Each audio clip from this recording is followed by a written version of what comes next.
2024 సార్వత్రిక ఎన్నికల్లో వైఎస్ఆర్సీపీ ఘోర ఓటమిని చవిచూసి అధికారాన్ని కోల్పోయిన తర్వాత వైఎస్ఆర్సీపీలో ఉన్నటువంటి కొంతమంది ముఖ్య నేతలు వైసీపీకి గుడ్ బై చెప్పి ఇతర పార్టీల్లో చేరిపోతూ ఉన్నారు. రానున్న రోజుల్లో వైఎస్ఆర్సీపీ రాజకీయ మనుగడే ప్రశ్నార్థకంగా మారబోతుంది అని కొంతమంది వైసీపీలో ఉన్నటువంటి ముఖ్య నేతలు భావించారు. అందుకే వారు జగన్మోహన్ రెడ్డికి వైఎస్ఆర్సీపీకి గుడ్ బై చెప్పేందుకు సిద్ధమయ్యారు. ఇతర పార్టీల్లో చేరేందుకు కూడా వారు ప్రణాళికలను సిద్ధం చేసుకుంటున్నారు అంటూ కొన్ని వార్తలు వస్తున్నటువంటి నేపథ్యంలోనే ఇప్పుడు వైఎస్ఆర్సీపీకి చెందినటువంటి ఒక నేత ఆయన జగన్మోహన్ రెడ్డిని అలాగే వైఎస్ఆర్సీపీని వీడి భారతీయ జనతా పార్టీలో చేరేందుకు సిద్ధమవుతున్నారు. ఈ నేపథ్యంలోనే అసలు ఎవరా నేత, అతని మీద గతంలో ఎన్ని కేసులు ఉన్నాయి, అతను ప్రధాన వృత్తి ఏంటి అనేది కూడా మనం ఒకసారి ఎనాలిసిస్ చేసుకునేటువంటి ప్రయత్నం చేద్దాం. అతను ఎవరో కాదు, వైఎస్ఆర్సీపీలో ఉన్నటువంటి ఎర్ర గంగిరెడ్డి. ఎర్రచందనం స్మగ్లర్గా ఈయనకి గతంలో మంచి పేరుంది. ఈ నేపథ్యంలోనే ఆయన మీద అసలు ఎన్ని కేసులు ఉన్నాయి, ఆయన గతంలో ఏమేం చేశారు అనేది మనం ఒకసారి స్క్రీన్ మీద చూసేటువంటి ప్రయత్నం అయితే చేద్దాం.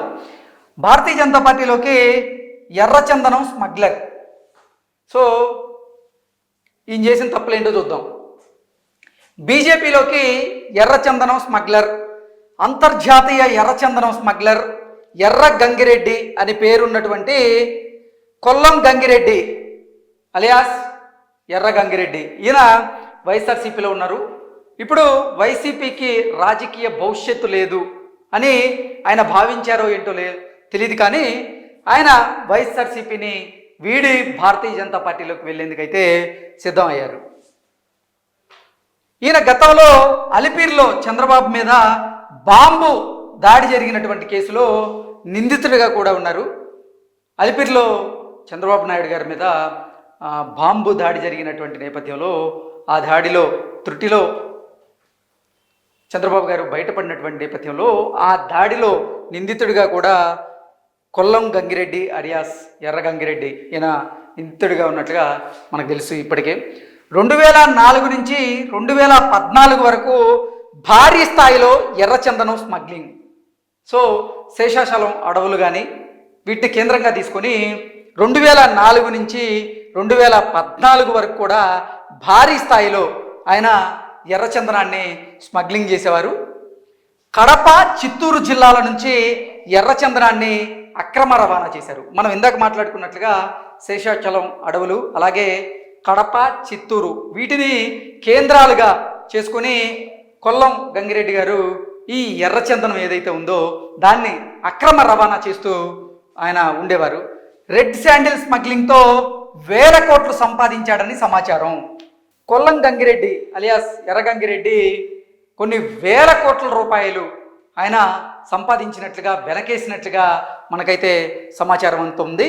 ఎర్రచందనం స్మగ్లింగ్ పైన కేసు నమోదు కావడంతో మారిషస్ పారిపోయిన గంగిరెడ్డి గతంలో అంటే 2004 నుంచి 2014 వరకు అంటే 10 సంవత్సరాల పాటు ఆయన కడప, చిత్తూరు, శేషాచలం అడవులు వీటిని కేంద్రంగా చేసుకుని ఎర్రచందనాన్ని అక్రమ రవాణా చేసినటువంటి నేపథ్యంలో గంగిరెడ్డి మీద స్మగ్లింగ్ కేసు నమోదు కావడంతో ఆయన మారిషస్ పారిపోయి అక్కడ తలదాచుకు ఉన్నాడు.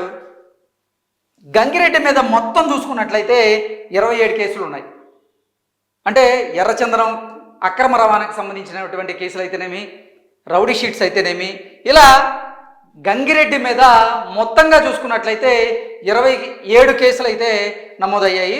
కుటుంబంతో సహా భారతీయ జనతా పార్టీలో చేరే ప్రయత్నాల్లో గంగిరెడ్డి ఉన్నారు. సో అంటే కొంతమంది భారతీయ జనతా పార్టీ మీద విమర్శలు చేస్తూ ఉంటారు. ఎవరెవరి మీద అయితే కేసులు ఉంటాయో వారందరూ కూడా భారతీయ జనతా పార్టీలో చేరితే ఆ కేసుల నుంచి వారికి కొంచెం ఉపశమనం ఉంటుంది.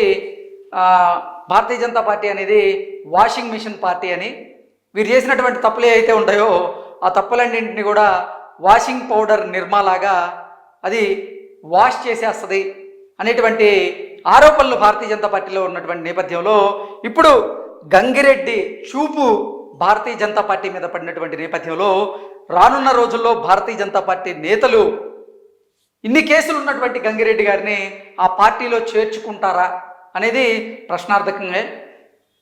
ఇప్పటికైతే గంగిరెడ్డి గారి మాత్రం వైఎస్ఆర్సీపీకి గుడ్ బై చెప్పి ఎట్టి పరిస్థితుల్లో భారతీయ జనతా పార్టీలో చేరాలి అనేటువంటి ప్రయత్నాలు అయితే ఆయన ముమ్మరంగా చేస్తూ ఉన్నారు. కుటుంబంతో సహా ఆయన భారతీయ జనతా పార్టీలోకి చేరాలి అనేటువంటి ప్రయత్నాలు అయితే ఆయన చేస్తూ ఉన్నారు. కేసుల నుంచి తప్పించుకోవడానికి వైసీపీ నుంచి జంప్. మనం ఇప్పుడు చెప్పుకున్నట్లుగా ఇప్పుడు వైఎస్ఆర్సీపీకి రాజకీయ భవిష్యత్తు లేదు అనుకున్నారో, లేదంటే తన మీద ఉన్నటువంటి కేసులు ఏవైతే ఉన్నాయో అవి మాఫీ చేయించుకోవాలి, లేదా ఆ కేసుల నుంచి తప్పించుకోవాలని ఆలోచించే గంగిరెడ్డి గారు వైసీపీ నుంచి జంప్ అయ్యి ఆయన భారతీయ జనతా పార్టీలో చేరబోతున్నారు అన్నట్లుగా మనకైతే సమాచారం అందుతుంది. 2014లో తెలుగుదేశం పార్టీ అధికారంలోకి వచ్చాక గంగిరెడ్డి అరెస్ట్ అయ్యారు. అంటే 2004 నుంచి 2014 వరకు ఈయన భారీ ఎత్తున ఎర్రచంద్రాన్ని అక్రమ రవాణా చేసినటువంటి నేపథ్యంలోనే 2014లో ఆంధ్రప్రదేశ్ ప్రభుత్వం ఏర్పడిన తర్వాత ఆంధ్రప్రదేశ్లో చంద్రబాబు గారి నిర్ణయంతో తెలుగుదేశం పార్టీ అధికారంలోకి వచ్చాక గంగిరెడ్డి గారు అరెస్ట్ అవ్వడం జరిగింది. కొంతకాలం కడప జైల్లో గంగిరెడ్డి గారు ఉన్నారు. ఆ తర్వాత 2019లో వైఎస్ఆర్సీపీ అధినేత జగన్మోహన్ రెడ్డి ముఖ్యమంత్రి అయిన తర్వాత వైసీపీ అధికారంలోకి వచ్చిన తర్వాత జైలు నుంచి ఈయన విడుదల అవ్వడం జరిగింది. వైసీపీ ప్రభుత్వం అండతో కడప, తిరుపతి, చెన్నై ప్రాంతాల్లో భూదందాలు, సెటిల్మెంట్లు. సో మనం ఇందాక మాట్లాడుకున్నట్లుగా ఈ రెడ్ శాండిల్ అక్రమ రవాణాతో పాటుగా ఈయన వైఎస్ఆర్సీపీ అండతో కడప, తిరుపతి, చెన్నై ప్రాంతాల్లో భూదందాలు, సెటిల్మెంట్లు కూడా చేశారు. నాకు తెలిసి ఆ కేసులు కూడా 27 కేసుల్లో భాగమయ్యి ఉంటాయి. Railway Koduru Lakshmi Paradise theatre స్థలం యజమానులతో గంగిరెడ్డి వివాదం పెట్టుకున్నారు. అంటే రైల్వే కోడూరులో ఉన్నటువంటి లక్ష్మీ ప్యారడైజ్ అనేటువంటి థియేటర్ ఏదైతే ఉందో ఆ థియేటర్కి సంబంధించినటువంటి ఆ సంస్థ యజమానులతో ఈ గంగిరెడ్డి గారు వివాదం పెట్టుకున్నారు. భూ వివాదంలో గంగిరెడ్డిని అదుపులోకి తీసుకొని అన్నమయ్య జిల్లా పోలీసులు తర్వాత వదిలేయడం జరిగింది. మనం చూసుకున్నట్లయితే గంగిరెడ్డి గారు పలు కేసుల్లో జైలుకు వెళ్ళడం, జైలు జీవితాన్ని అనుభవించడం, తర్వాత బయటికి రావడం, ఇవన్నీ మనం చూసాం. వైఎస్ఆర్సీపీ అండదండలతో గంగిరెడ్డి గారు విచ్చలవిడిగా భూ వివాదాలు, భూ సెటిల్మెంట్లు ఇవన్నీ కూడా చేశారు అన్నట్లుగా ఆయన మీద ఆరోపణలు అయితే ఉన్నాయి. ఓవరాల్గా చూసుకున్నట్లయితే ఈ కేసు నుంచి ఎట్టి పరిస్థితుల్లో బయటపడాలి. వైసీపీలో ఉంటే ఈ కేసుల నుంచి బయటపడేటువంటి పరిస్థితి ఉండదు. ఎందుకంటే అసలు వైఎస్ఆర్సీపీలో ఎంతమంది ఎమ్మెల్యేలు మిగులుతారో కూడా ప్రశ్నార్థకంగా ఉన్నటువంటి నేపథ్యంలో కొంతమంది వైఎస్ఆర్సీపీకి సంబంధించినటువంటి రాజ్యసభ సభ్యులు కూడా భారతీయ జనతా పార్టీలో చేరబోతున్నటువంటి నేపథ్యంలో ఇప్పుడు వైసీపీ నేత అయినటువంటి గంగిరెడ్డి కూడా వైసీపీకి గుడ్ బై చెప్పి భారతీయ జనతా పార్టీలో చేరేందుకు ఆయన మీద ఉన్నటువంటి కేసులు నుంచి ఆయన తప్పించుకునేందుకు ప్రయత్నం చేస్తున్నారు అన్నట్లుగా మనకైతే సమాచారం అందుతుంది. మనం కూడా ఆ రకంగానే విశ్లేషణ చేసుకోవచ్చు. Thank you so much.